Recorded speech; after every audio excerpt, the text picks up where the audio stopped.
pensionerlar, iltimos bir narsani bugun aniq eslab qo'ling. Tushunmagan qog'ozga, shoshiltirib berilgan arizaga, bu oddiy rasmiyatchilik deb uzatilgan hujjatga imzo chekmang. Bu ma'lumot juda muhim. Chunki u faqat bitta odamga emas, pensiya olayotgan har bir oilaga, ota-onamizga, bobo-bobolarimizga tegishli. Men bugun sizga qaysi qog'ozlar xavfli bo'lishi mumkinligini, qanday aldovlar uchrashini, imzo qo'yishdan oldin nimalarni tekshirish kerakligini oddiy tilda tushuntirib beraman. Videoni hozirroq kuzatib boring, kanalga obuna bo'ling va like bosib qo'ying. Chunki bunday ogohlantirishni imkon qadar ko'proq odam ko'rishi kerak. Avval pensionerlar ko'p hollarda pulini naqd olib, o'z xarajatini ko'proq o'zi nazorat qilardi. Hujjat ishlari ham nisbatan kamroq edi. Pensiya tayinlanadi. Daftar yoki karta orqali olinadi. Kerak bo'lsa mahalla, bank, pensiya jamg'armasi yoki boshqa idoraga boriladi. Lekin hozir vaziyat o'zgargan. Pensiyalar plastik kartaga tushadi.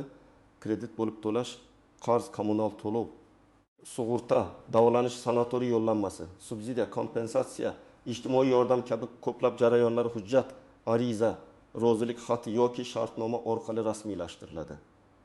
Mana shu joyda eng katta xavf paydo bo'ladi. Ko'p odam imzoni oddiy belgi deb o'ylaydi. Aslida imzo bu men o'qidim, tushundim, rozi bo'ldim, javobgarlikni qabul qildim degan ma'noni berishi mumkin. Siz men faqat pensiya kartamni almashtiryapman deb o'ylashingiz mumkin. Lekin qog'ozda men falon xizmatga roziman, men qarzni tan olaman, men falon shaxsga vakolat beraman, men pul ushlab qolishi qarshi emasman degan gaplar yozilgan bo'lishi mumkin. Shuning uchun bugungi mavzu aynan shunday. Qaysi qog'ozga imzo chekmaslik kerak va imzo chekishdan oldin qanday yo'l tutish kerak? Men birinchi navbatda pensionerlarni xavotirga solish kerak bo'lgan hujjatlarni sanab o'taman. Eng xavflilaridan biri bu pulingizdan ushlab qolishga rozilik beradigan qog'ozlar. Masalan, sizga bu bank kartangizni yangilash uchun kerak deyishadi. Lekin matnda men har oy pensiyamdan 2,5 ming so'm ushlab qolinishi va falon xizmat uchun o'tkazilishiga roziman degan jumla bo'ladi. Agar pensiyangiz 1 million 2 ming so'm bo'lsa, 2,5 ming so'm juda katta summa. Bir oyda sezilmasligi mumkin, lekin oyda sezilmasligi mumkin.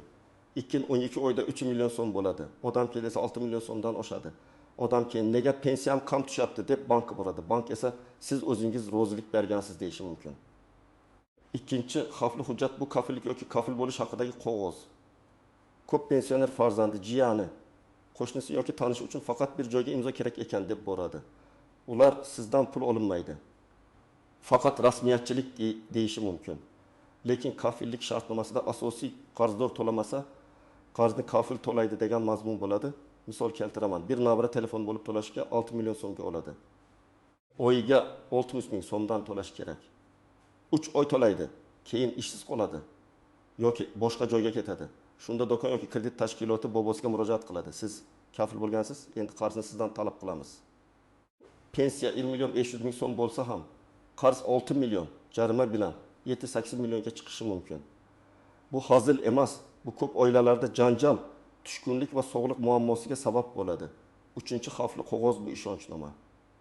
Ishonchnoma degani siz boshqa odamga sizning nomingizdan ish qilish huquqini berasiz. Agar ishonchnoma juda keng yozilgan bo'lsa, u odam sizning nomingizdan bankda hisob ochishi, kartani olishi, pul yechishi, hujjat topshirishi, hatto mulk bilan bog'liq ishlarni bajarishi mumkin. Albatta, ishonchnoma hamma vaqt yomon emas. Ba'zan kasal, yura olmaydigan, uzoq qishloqda yashaydigan odamga farzandi yordam berish kerak bo'ladi. Lekin men doim aytaman, ishonchnomani aniq maqsad uchun, aniq muddatga va aniq vakolat bilan bering. Barcha ishlarni bajarishga vakolat beraman degan keng matn juda xavfli. Masalan, faqat pensiya kartasini olib kelish kerak bo'lsa, hujjatda aynan shu yozilsin. Uy, yer, mashina, bank omonati, kredit, qarz olish, pul yechish kabi vakolatlar keraksiz bo'lsa, ularni kiritmang. 4-hujjat bu qarzni tan olish haqidagi tilxat yoki ariza. Ba'zan odam aslida qarz olmagan bo'ladi. Lekin sizning nomingizda xatolik chiqibdi. Tekshirish uchun imzo qo'ying deyishadi. Qog'ozda esa men falon shaxsdan 5 million so'm qarz olganimni tan olaman va falon sanagacha qaytaraman deb yozilgan bo'ladi. Yosh katta odam ko'z o'ynaqsiz, shoshgan holda. Atrofda odamlar bosim qilayotgan paytda matni oxirigacha o'qimasligi mumkin. Keyin o'sha tilxat asosida pul talab qilinadi. Shuning uchun qarz majburiyat, to'layman, qaytaraman, javobgarman. Roziman degan so'zlar ko'rinsa, darhol to'xtang va imzo qo'ymang. 5-xavfli yo'nalish bu davolanish, tibbiy xizmat, sanatoriy yoki bepul tekshiruv bilan bog'liq shartnomalar.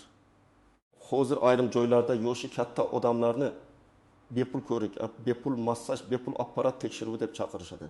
Keyin ularga qimmat apparat, kurs, vitamin, xizmat yoki sug'urta taklif qilinadi. Bugun imzo qo'ysangiz chegirma bor. Farzandlaringizga aytmang, ular tushunmaydi. Sizga juda kerak, bo'lmasa kech bo'ladi degan bosim bo'lishi mumkin. Masalan, 1 million so'mlik xizmatni 8 million so'mlik paketga aylantirishadi. Bo'lib to'lashga rasmiylashtirishadi. Pensioner esa keyin har oy pensiyasidan pul ketayotganini ko'radi. Shifokor tavsiyasi boshqa, savdo shartnomasi boshqa. Agar hujjatda narx, muddat, to'lov, jarima, kredit, bo'lib to'lash yozilgan bo'lsa, bu oddiy ko'rib qog'ozi emas. Kimlar ayniqsa ehtiyot bo'lishi kerak? Birinchidan, yolg'iz yashaydigan pensionerlar. Chunki ularga maslahat beradigan odam yonida bo'lmasligi mumkin. Ikkinchidan, ko'zi yaxshi ko'rmaydigan, eshitishi sust, hujjat o'qishga qiynaladiganlar. Uchinchidan, yaqinda bank kartasini almashtirgan, pensiyasini boshqa kartaga o'tkazgan yoki yangi telefon raqam ulangan odamlar. To'rtinchidan, farzandlar nomidan kredit bo'lib to'lash, telefon, maishiy texnika olishga aralashganlar. Beshinchidan, uy-joy, meros, hadya, oldi-sotdi kabi masalasi borlar. Bunday odamlar imzoga 2 barobar ehtiyot bo'lish kerak. Kimlar xavotir olmasligi mumkin?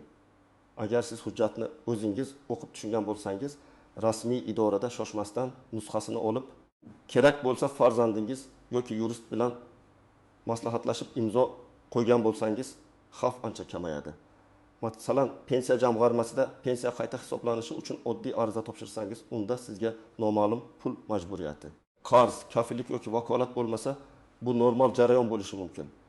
Lekin normal jarayon bo'lsa ham men baribir o'qimay imzo qo'ymang deyman. Chunki xavfsizlik odatga aylanishi kerak. Endi istisnolar va ko'pchilik sezmaydigan nozik jihatlar haqida gapiraman. Birinchi nozik jihat, hamma xavf katta harflar bilan yozilmaydi. Ba'zan eng muhim gap mayda yozuvda, oxirgi sahifada yoki ilovada bo'ladi. Siz birinchi betda ariza deb ko'rasiz. Uchinchi betda esa komissiya, xizmat haqi, jarima, shaxsiy ma'lumotlardan foydalanishga rozilik, avtomatik yechib olish kabi shartlar turadi. Shartnomada men shartlar bilan tanishdim degan bitta jumla bo'lsa, u siz barcha ilovalarni ham qabul qildingiz degan ma'noda talqin qilinishi mumkin. Shuning uchun hujjat 1 bet bo'lsa ham, 5 bet bo'lsa ham oxirigacha o'qish kerak. Ikkinchi nozik jihat, ariza so'zi har doim oddiy ariza degani emas. Ariza ichida rozilik, majburiyat, rad etish yoki tasdiqlash bo'lishi mumkin. Masalan, men falon to'lovni olganimni tasdiqlayman deb yozilgan bo'lsa, siz aslida pul olmagan bo'lsangiz ham imzo qo'ysangiz keyin pul berilgan deb ko'rsatishlari mumkin. Yoki men hech qanday e'tirozim yo'q degan jumla bo'lsa, keyin siz da'vo qila olmay qolishingiz mumkin. Shuning uchun e'tirozingiz bo'lsa, hech qachon e'tirozim yo'q degan qog'ozga imzo qo'ymang. Uchinchi nozik jihat, bo'sh joy qoldirgan qog'ozga imzo chekish mumkin emas. Bu juda muhim. Agar qog'ozda sana, summa, ism, muddat, hisob raqami, xizmat nomi bo'sh qoldirilgan bo'lsa, imzo qo'ymang. Chunki keyin u joylarga nima yozilishini siz nazorat qilmaysiz. Masalan, siz faqat 300 ming so'mlik yordam uchun deb o'ylab imzo qo'ydingiz, keyin summa qatoriga 3 million so'm yozilib qolsa, isbotlash qiyin bo'ladi. Hujjatdagi barcha bo'sh joylar to'ldirilgan, noto'g'ri joylari chizilgan. Sahifalar raqamlangan bo'lishi kerak. To'rtinchi nozik jihat, telefon orqali kelgan kod ham imzo kabi xavfli bo'lishi mumkin. Hozir ko'p xizmatlarda SMS kod ilova orqali tasdiqlash elektron rozilik ishlatiladi. Kimdir sizga qo'ng'iroq qilib, pensiyangizni oshirish uchun kod ayting. Kartangiz bloki bo'lmasligi uchun kodni o'qing. Sizga yordam puli tushadi. Tasdiqlash kodi kerak desa, hech qachon kodni aytmang. Kod bu sizning elektron imzongizga o'xshab ishlashi mumkin. Agar kodni aytsangiz, kimdir sizning nomingizdan pul o'tkazishi, kredit rasmiylashtirishi yoki shaxsiy kabinetingizga kirishi mumkin. Rasmiy xodim hech qachon kartangiz parolini, SMS kodini, ilova kodini so'ramasligi kerak. 5-nozik shart, yaqin odamdan kelgan iltimos ham xavfsiz degani emas. Men oilani yomon ko'rsatmoqchi emasman. Ko'p farzandlar ota-onasiga halol yordam beradi. Lekin moliyaviy masalada ishonch bilan birga hujjat ham kerak. Farzandingiz, "Ota, Bir imzo qo'yib bering, kreditni o'zim to'layman desa, siz unga ishonishingiz mumkin. Ammo ertaga u ishini yo'qotsa, kasal bo'lsa, oilaviy muammo chiqsa yoki vafot etsa, bank sizning ishonchingizni emas, hujjatni ko'radi. Hujjatda siz kafil bo'lsangiz, javobgarlik sizga keladi. Shu sababli farzandim-ku deb o'qimasdan imzo qo'yish ham to'g'ri emas. 6-nozik gap, notariusda rasmiylashtirilgan hujjat ham har doim siz uchun foydali degani emas. Notarius hujjatni tasdiqlaydi. Taraflarning shaxsini aniqlaydi. Lekin hujjat mazmuni sizning manfaatlaringizga mos kelishini alohida kafolatlasligi mumkin. Masalan, uy joyini hadya qilish, merosdan voz kechish, ulushdan voz kechish, keyin ishonchnoma berish kabi hujjatlar notarius orqali o'tadi. Agar siz uyim bolamga o'tsa ham, men shu uyda umrbod yashayman deb o'ylasangiz, bu huquq hujjatda aniq yozilishi kerak. Og'zaki va'da yetarli emas. Ertaga kelin, kuyov, nabira yoki boshqa qarindosh bilan munosabat o'zgarsa, faqat hujjatdagi shartlar ishlaydi. 7-nozik jihat, bepul degan so'zga aldanmang. Bepul yordam, bepul konsultatsiya, bepul tekshiruv, bepul sovg'a o'rtada ba'zan pullik xizmatga rozilik bo'ladi. Masalan, sizga bepul qon bosim apparati beramiz deyshadi, lekin shartnomada xizmat ko'rsatish paketi oyga 20 ming so'm deb yoziladi yoki bepul sanatoriy navbatiga qo'yamiz deyshadi. Keyin hujjat tayyorlash xizmati deb pul ushlab qolishadi. Bepul narsa bo'lsa, qog'ozda ham to'lov yo'qligi aniq ko'rsatilishi kerak. Endi eng muhim qism, siz nima qilishingiz kerak? Birinchi qoida. Imzo qo'yishdan oldin hujjatni uyga olib ketishni so'rang. Agar ular yo'q, hozir imzo qo'yishingiz shart, keyin kech bo'ladi desa, bu xavf belgisi. Halol va qonuniy hujjatni o'qishga vaqt berishadi. Siz men buni farzandim bilan, yurist bilan yoki mahalladagi mas'ul bilan maslahatlashaman deyishga to'liq haqlisiz. Hujjatni suratga oling, nusxa so'rang, har bir betini o'qing. Ikkinchi qoida, quyidagi so'zlarni ko'rsangiz, darhol ehtiyot bo'ling. Qarz, kredit, kafillik, kafil, majburiyat, jarima, penya, ushlab qolish, rozilik, vakolat, ishonchnoma, da'vodan voz kechish, e'tirozim yo'q, pul oldim, shartlar bilan tanishdim, avtomatik to'lov, shaxsiy ma'lumotlarni 3-shaxslarga berish. Bu so'zlarning o'zi hujjat yomon degani emas, lekin bu so'zlar bor joyda shoshmaslik kerak. Har birining ma'nosini tushunib oling. 3-qoida, agar hujjat bank, kredit, bo'lib to'lash yoki do'kon bilan bog'liq bo'lsa, umumiy summani so'rang. Faqat oyga qancha to'lashni emas, jami qancha to'lashni biling. Masalan, oyga 300 ming so'm deyshadi. Odam mayli chidasa bo'ladi deb o'ylaydi. Lekin muddat 36 oy bo'lsa, jami 10 million 800 ming so'm bo'ladi. Ustiga sug'urta, komissiya, jarima qo'shilsa 12 millionga chiqishi mumkin. Pensioner uchun bu juda katta yuk. Shuning uchun jami qarzim qancha bo'ladi? Kechiksam nima bo'ladi? Men to'lamasam kim javob beradi? Pensiyamdan avtomatik yechilasizmi deb aniq so'rang. 4-qoida, ishonchnoma berayotgan bo'lsangiz, vakolatni to'g'ri yozdiring. Masalan, faqat falon bankdan pensiya kartasini olish uchun, faqat falon idoraga ariza topshirish uchun, faqat falon sanagacha amal qiladi deb yozilsin. Agar sizga hammasini umumiy qilib yozamiz, qulay bo'ladi deyishsa, qulaylik ba'zan xavfga aylanadi. Sizga kerak bo'lmagan vakolatni bermang. Ayniqsa uy joyini sotish, hadya qilish, pul yechish, kredit olish, hisob raqam ochish kabi vakolatlar juda ehtiyotkorlik bilan berilishi kerak. 5-qoida. O'zingiz bilan ishonchli odam olib boring. Bankka, notariusga, kredit tashkilotiga, do'konga, davolanish markaziga yoki idoraga yolg'iz bormaslikka harakat qiling. Yo'lingizda savodli, xushyor, manfaatdor bo'lmagan odam bo'lsin. Ba'zan firibgarlar aynan yolg'iz odamni tanlaydi, chunki unga bosim o'tkazish osonroq. Agar siz bilan farzandingiz yoki qo'shningiz bo'lsa, ular savol beradi, matnni o'qiydi, shoshilmaslikka yordam beradi. 6-qoida. Imzo qo'ysangiz, nusxasini albatta oling.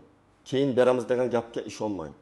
Siz imzo qo'ygan hujjatning bir nusxasi sizda bo'lishi kerak. Agar nusxa bermasa, telefoningizga suratga oling. Har bir sahifa, sana, summa, imzo mush ko'rinadigan bo'lsin. Keyin muammo chiqsa, sizda dalil bo'ladi. Hujjatlarni alohida papkaga solib qo'ying. Pensiya hujjatlari, bank shartnomalari, kredit qog'ozlari, ishonchnomalar, tibbiy shartnomalar alohida tursin. 7-qoida, agar allaqachon imzo qo'yib yuborgan bo'lsangiz, qo'rqib uyda o'tirmang. Darhol hujjat nusxasini toping. Bank yoki tashkilotga yozma murojaat qiling. Shartnomani bekor qilish, to'lovni to'xtatish yoki tushuntirish berishni so'rang. Agar pensiyangizdan pul ushlab qolinayotgan bo'lsa, bankdan yoki tegishli tashkilotdan asosini yozma ravishda so'rang. Qaysi hujjat asosida, qaysi sanada, qancha summa kimning hisobiga o'tkazilyapti deb yozing. Og'zaki gap yetmaydi, yozma javob oling. 8-qo'yda firibgarlik alomati bo'lsa, tegishli organlarga murojaat qiling. Mahalla tuman adliya bo'limi, iste'molchilar huquqlarini himoya qilish idoralari, bankning ishonch telefoni, ichki ishlar organlari yoki sud orqali masalani ko'rib chiqish mumkin. Ariza aniq yozing. Kim sizga murojaat qildi? Qachon, qayerda, nima dedi? Qaysi hujjatga imzo qo'ydingiz? Qancha pul yechildi? Siz nimaga rozi bo'lmagansiz? Hujjat nusxasi, SMS xabarlar, bank ko'chirmasi, qo'ng'iroq raqamlari, guvohlar bo'lsa, hammasini ilova qiling. 9-qo'yda. Farzandlaringiz bilan oldindan kelishib oling. Oilada shunday qoida bo'lsin: ota-ona hech qanday kredit, kafillik, ishonchnoma, uy-joy, meros yoki katta pulga oid hujjatga yolg'iz imzo qo'ymaydi. Bu ishonchsizlik emas, bu himoya. Farzandlar ham ota-onasiga bosim qilmasligi kerak. Siz menga ishonmaysizmi degan gap o'rniga keling, birga o'qiymiz, tushunib olamiz deyish kerak. Chunki hujjatdagi xato butun oilaga ta'sir qiladi. 10-qo'yda. Imzo qo'yishdan oldin o'zingizga 3 ta savol bering. Men nimaga rozilik beryapman? Mendan pul talab qilinadimi yoki pensiyamdan ushlab qolinadimi? Bu hujjat orqali boshqa odam mening nomimdan nima qila oladi? Agar shu 3 savolga aniq javob bera olmasangiz, imzo qo'ymang. Javobni tushuntirib berishsa ham og'zaki gapni hujjat bilan solishtiring. Og'zaki hech narsa bo'lmaydi degan gap hujjatda javobgar bo'ladi deb yozilgan bo'lsa. Hujjat kuchliroq. Bugungi gapimning mazmuni shuki, pensioner uchun imzo bu oddiy chiziq emas. U pulingizga, uyingizga, pensiyangizga, oilaviy tinchligingizga ta'sir qiladigan huquqiy harakat bo'lishi mumkin. Ayniqsa ushlab qolish, kafillik, qarz, ishonchnoma, e'tirozim yo'q, pul oldim, roziman degan qog'ozlarga juda ehtiyot bo'ling. Shoshiltirsa, bosim qilishsa, o'qishga vaqt bermasa, nusxa bermasa bu xavf belgisi, men sizdan iltimos qilaman. Bu videoni faqat o'zingiz ko'rib qo'ymang, ota-onangizga, buvi bobongizga, qo'shnilaringizga ham tushuntiring. Kommentariyada yozing. Siz yoki tanishlaringiz shunday vaziyatga tushganmisiz? Qanday hujjatga imzo qo'yishni so'rashgan? Like bosib qo'ying. Kanalga obuna bo'ling. Chunki men bunday muhim mavzularni sodda tilda tushuntirishda davom etaman. Eng asosiy bugundan boshlab bitta qoidani unutmang. Tushunmagan qog'ozga hech qachon imzo chekmang.